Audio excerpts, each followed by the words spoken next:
আমাদের সকল প্রবাসী ভাইদেরকে বলবো, ফাটাও রেমিটেন্স, বাঁচাও দেশ, ঘুরে দাঁড়াবে তোমার আমার সোনার বাংলাদেশ। আমরা 1.5 কোটি প্রবাসী গত 1 মাস আমরা রেমিটেন্স দেওয়া বন্ধ রাখছি একমাত্র স্বৈরাচার হাসিনার পতনের জন্য।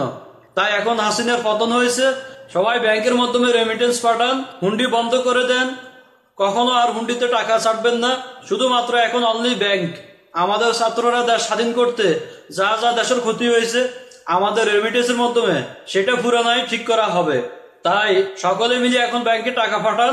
স্বৈরাচার হাসিনা এবং স্বৈরাচার হাসিনার যত এমপি মন্ত্রী যত কোটি টাকা দেশ থেকে পাচার করছেন, ইনশাআল্লাহ আমরা 1.5 কোটি প্রবাসী যদি টানা 6টি মাস রেমিটেন্স ব্যাংকে পাঠাই তাহলে আমাদের দেশ ঠিক আগের মতো ঘুরে দাঁড়াবে। এবং আমাদের প্রবাসীদের 6 দফা দাবি, ইনশাআল্লাহ আমরা এই 6 দফা দাবির জন্য আবেদন করব।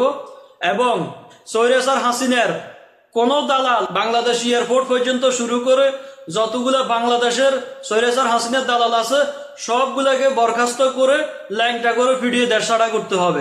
কারণ এটা এখন স্বৈরাচার হাসিনার বাংলাদেশ না, এটা এখন ছাত্রদের স্বাধীন বাংলাদেশ।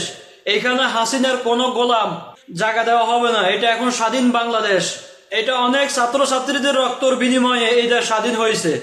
এই খুনি হাসিনা কিছুদিন আগেও বলছেন আমি দেশ থেকে পালাবো না, তারপরে ওবায়দুল কাদেরও অনেক হুমকি দুমকি দিয়েছেন আমরা দেশ ছেড়ে পালাবো না।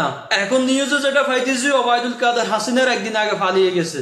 তাই যারা পালিয়ে গেছে বর্তমানে কাউকে ফালানোর সুযোগ দিবেন না, সবার উপরে নজর রাখবেন। সবার পাপের হিসাব এই বাংলা জমিনে তিল তিল করে দিতে হবে।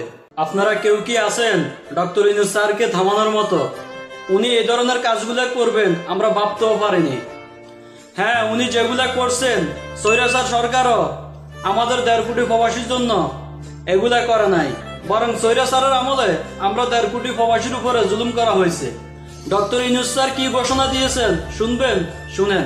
1 নম্বরে বলবো, উনি ঘোষণা দিয়েছেন আমাদের প্রবাসীদের লাশ প্রবাস থেকে সরকারি খরচে নেওয়া হবে। নাম্বার 2, এয়ারপোর্টে লাগেজ ভাঙলে এবং লাগেজ থেকে কোনো মালামাল চুরি হলে কর্মীদের বেতন থেকে কাটা হবে। নাম্বার 3, আপনি বাংলাদেশ এয়ারপোর্টে ইমিগ্রেশন পার হওয়ার আগে আপনি 10 থেকে 15 মিনিটের ভিতরে আপনার লাগেজটি পাবেন।